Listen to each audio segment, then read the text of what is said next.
안녕하세요. 건강을 위해 과일, 견과류, 올리브 오일을 자주 드시나요? 저도 건강에 좋은 음식이라면 더 많이 먹어야 한다고 생각했던 적이 있습니다. 그런데 아무리 건강에 좋은 음식이라도 과도하게 섭취하면 오히려 체중 증가나 건강에 나쁜 영향을 미칠 수 있다는 사실 알고 계셨나요? 오늘은 우리가 흔히 건강식이라고 부르는 과일, 견과류, 올리브 오일과 같은 음식들을 너무 많이 먹었을 때 어떤 결과가 일어나는지, 그리고 적정량을 유지하는 방법에 대해 깊이 있게 알아보려고 합니다.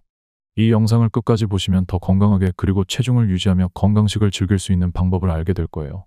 1. 과일, 견과류, 올리브 오일. 왜 과식이 위험할까? 몸에 좋다고 알려진 과일, 견과류, 올리브 오일은 각자 필수 영양소를 제공하지만 이들 음식은 칼로리가 꽤 높다는 점에서 주의가 필요합니다. 이 음식들에는 비타민, 섬유질, 그리고 불포화 지방 같은 좋은 성분들이 많이 들어있지만 그렇다고 해서 무조건 많이 먹는다고 좋은 건 아니에요. 과일에는 비타민과 항산화 성분이 많아서 면역력을 높여주고, 견과류에는 불포화 지방이 많아 심장병 예방에 좋습니다. 올리브 오일 역시 혈액 속의 콜레스테롤을 낮추고 심혈관 건강을 지켜주는 역할을 하죠. 하지만 이들 모두 칼로리가 높아 과도하게 섭취하면 체중이 쉽게 증가할 수 있습니다. 예를 들어 올리브 오일 한 스푼 약 15m은 120칼로리 정도가 됩니다. 그냥 샐러드에 한두 스푼 더 뿌리면 칼로리 섭취가 훌쩍 늘어날 수 있는 거죠. 견과류도 한 줌 30g만 먹어도 200칼로리 가까이 됩니다. 적은 양이라도 에너지가 상당히 많다는 뜻이에요. 우리가 무심코 이건 몸에 좋으니까 더 먹어도 괜찮겠지 라고 생각하면서 많이 먹다 보면 칼로리 과잉 섭취로 체중이 늘어날 수 있습니다. 그럼 이런 건강식품은 얼마나 먹는 게 적당할까요? 올리브 오일은 하루에 1에서 2테이블스푼이 적당한 양이고, 호두는 한 줌 약 30g이 적당합니다. 과일의 경우 하루 3에서 5회 나눠서 소량으로 섭취하는 것이 좋아요. 과일에도 당이 많이 포함되어 있으니 너무 많이 먹으면 혈당과 체중이 증가할 수 있습니다. 2. 불포화 지방도 과도하면 살이 찌는 이유. 우리가 자주 듣는 불포화 지방은 심혈관 건강을 지켜주는 좋은 지방입니다. 불포화 지방은 혈액 속의 나쁜 콜레스테롤 LDL을 낮추고 고혈압이나 뇌졸중을 예방하는 데 도움을 줍니다. 하지만 이런 좋은 지방도 지방이기 때문에 칼로리가 높습니다. 포화지방보다 건강에 좋지만 너무 많이 섭취하면 지방 축적과 체중 증가의 원인이 될 수 있습니다. 예를 들어 호두 한 줌에는 약 200칼로리가 들어있습니다. 여기서 문제가 되는 점은 우리 몸이 에너지를 쓰지 않으면 먹은 칼로리가 체지방으로 변환되어 쌓이게 된다는 거예요. 올리브 오일도 마찬가지로 많이 섭취하게 되면 지방이 축적되어 살이 찌게 됩니다. 그렇기 때문에 하루에 적정량을 지켜 섭취하는 것이 중요합니다. 불포화 지방도 그러면 무조건 적게 먹어야 하나요? 꼭 그렇지는 않아요. 불포화 지방은 적당히 섭취하면 혈관 건강에 좋은 효과를 줍니다. 하지만 섭취량을 조절하는 것이 중요해요. 예를 들어 올리브 오일은 샐러드에 1테이블스푼 정도만 뿌리거나 조리할 때 한 스푼만 사용하는 것이 좋습니다. 그리고 호두는 하루 한 줌 정도면 충분합니다. 3. 과일 선택, 당지수 지하에 따른 건강한 선택. 과일은 비타민과 식이섬유가 풍부해서 건강에 아주 좋습니다. 그러나 과일도 당지수에 따라 혈당에 미치는 영향이 다릅니다. 당지수 지하에는 음식 섭취 후 혈당이 얼마나 빠르게 오르는지를 보여주는 지표로, 당지수가 높은 음식은 혈당을 급격히 올릴 수 있습니다. 과일 중에서도 사과, 배, 포도와 같은 과일은 당지수가 낮은 편 38에서 46이라 혈당을 천천히 올리며 체중 증가의 위험이 비교적 적습니다. 반면 수박 72, 파인애플 59 같은 과일은 당지수가 높은 편이기 때문에 혈당을 빠르게 올려 체중 증가의 원인이 될 수 있습니다. 그럼 당지수가 낮은 과일은 마음껏 먹어도 되나요? 그렇진 않습니다. 당지수가 낮다고 해서 무제한으로 먹어도 괜찮은 것은 아니에요.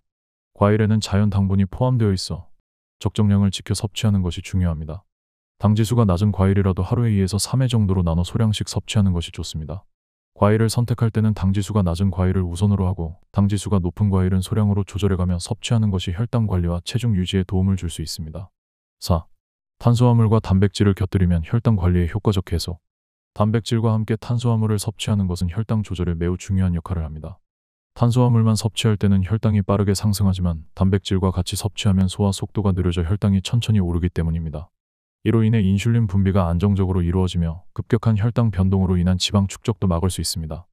예를 들어 밥을 먹을 때 채소를 먼저 섭취하고 그 다음에 고기나 생선 같은 단백질을 먹고 마지막으로 탄수화물인 밥을 먹는 방식은 혈당을 천천히 올리는 방법 중 하나입니다. 이렇게 하면 포만감이 더 오래 지속되기 때문에 밥빵, 면과 같은 탄수화물의 섭취량을 자연스럽게 줄일 수 있습니다. 실제로 이 방법은 당뇨 환자들에게도 추천되는 식사 순서입니다. 더불어 정제된 탄수화물 대신 통곡물을 선택하는 것도 중요합니다. 정제된 탄수화물은 섬유질이 제거되어 혈당을 더 빠르게 올리지만 통곡물은 섬유질이 풍부해 소화 속도가 느려지고 혈당 조절에 유리합니다. 예를 들어 흰쌀밥 대신 잡곡밥이나 현미를 선택하고 흰빵 대신 통밀빵을 먹는 것이 좋습니다. 단백질과 탄수화물을 어떤 비율로 먹어야 할까요? 일반적으로 일일 비율로 단백질과 탄수화물을 섭취하는 것이 이상적입니다. 예를 들어 한 그릇에 밥을 먹는다면 그에 맞는 양의 고기, 생선, 달걀 등을 함께 섭취하는 것이 좋습니다. 그리고 채소를 꼭 포함시키는 것도 잊지 말아야 합니다. 섬유질이 풍부한 채소는 혈당 조절에 더 도움이 되며 식사량도 자연스럽게 조절할 수 있습니다. 5. 콩과 식초의 혈당 억제 효과. 건강을 지키기 위해 콩과 식초의 섭취가 매우 중요하다는 점도 잊지 말아야 해요. 콩은 우리가 흔히 먹는 대표적인 건강식인데 콩에는 수용성 식이섬유가 많아서 탄수화물과 콜레스테롤의 흡수를 늦춰주는 역할을 합니다. 그래서 콩을 식단에 자주 추가하면 혈당을 천천히 올리게 도와주고 체중 관리에도 도움이 됩니다. 또한 콩은 고단백 식품이기 때문에 다른 탄수화물 식품과 함께 섭취하면 혈당 조절에 매우 효과적입니다. 예를 들어 밥에 콩을 넣어 먹으면 포만감도 오래 유지되면서 혈당이 천천히 오르게 됩니다. 간단한 방법으로도 혈당 관리를 쉽게 할 수 있는 것이죠. 식초 역시 건강 관리에 큰 도움이 됩니다. 식초는 혈당을 천천히 올리는 역할을 해주기 때문에 나물 무침이나 샐러드, 생선 요리에 식초를 사용하면 혈당 관리를 돕고 음식의 풍미도 높일 수 있습니다. 특히 생선 조림에 식초를 넣으면 생선살도 더 단단하고 맛있어지기 때문에 일석이조의 효과를 볼 수 있습니다. 콩과 식초를 어떤 요리에 활용하면 좋을까요? 콩은 밥이나 국수에 넣어 먹으면 좋습니다. 특히 칼국수에 콩가루를 뿌리면 맛도 좋고 혈당 관리에도 큰 도움이 됩니다. 식초는 다양한 요리에 활용할 수 있어요. 예를 들어 나물 무침이나 샐러드 드레싱으로 사용하거나 생선 조림에 넣으면 건강에도 좋고 음식의 풍미도 더해집니다. 6. 과일 섭취. 언제 어떻게 먹어야 할까? 과일은 언제, 어떻게 먹는지가 매우 중요합니다. 과일의 당분은 대개 단순당이기 때문에 빠르게 흡수되어 혈당을 급격히 올릴 수 있습니다. 따라서 과일을 하루 중 특정 시간에 먹고 다른 음식들과 균형 있게 섭취하는 것이 중요합니다. 가장 좋은 방법은 식사와 함께 과일을 먹는 것입니다. 식사 전에 과일을 먹으면 포만감이 더 빨리 찾아와 식사량을 줄일 수 있으며 단백질이나 지방과 함께 과일을 먹으면 혈당 상승을 억제하는 효과도 볼 수 있습니다. 예를 들어 사과와 요거트, 바나나와 치즈 같이 단백질과 섞어 먹으면 혈당이 천천히 오릅니다. 또한 과일 주스보다 생과일 그대로 섭취하는 것이 더 좋습니다. 과일 주스는 섬유질이 대부분 제거되어 당분 흡수 속도가 빠르기 때문에 혈당이 급격히 올라갈 수 있습니다. 그래서 과일을 섭취할 때는 생과일을 선택하는 것이 훨씬 건강한 방법입니다. 하루에 언제 과일을 먹는 것이 좋을까요? 아침 식사 전후나 간식으로 과일을 먹는 것이 좋습니다. 과일은 소량씩 자주 섭취하는 것이 혈당을 안정적으로 유지하는 데 도움이 됩니다. 특히 탄수화물 식사와 함께 과일을 섭취하면 혈당 상승을 더 효과적으로 억제할 수 있습니다. 7. 과일과 채소를 올바르게 먹는 방법. 과일을 먹을 때는 단순히 양뿐만 아니라 언제 어떻게 먹는지도 중요합니다. 과일은 식사 전이나 간식으로 먹는 것이 좋고 가능하면 신선한 상태에서 먹는 것이 가장 좋습니다. 과일을 너무 많이 먹으면 혈당 상승과 체중 증가로 이어질 수 있기 때문에 적정량을 먹는 것이 중요합니다.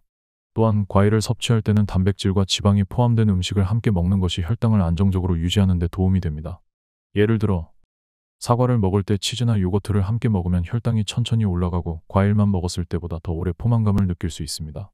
채소도 과일처럼 신선한 상태에서 섭취하는 것이 가장 좋습니다. 채소는 식이섬유가 풍부해 혈당을 안정적으로 유지할 수 있기 때문에 과일과 함께 균형 잡힌 식사로 구성하는 것이 중요합니다. 특히 채소는 칼로리가 낮고 포만감을 높여주기 때문에 체중 관리에도 도움이 됩니다. 오늘은 과일, 견과류, 올리브오일과 같은 건강식이 체중 증가에 미칠 수 있는 영향을 알아봤습니다.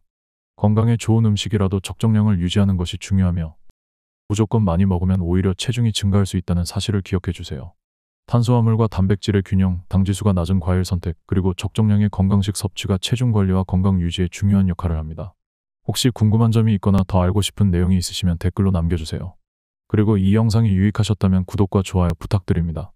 앞으로도 여러분의 건강을 위한 더 많은 정보를 제공해 드릴게요. 감사합니다.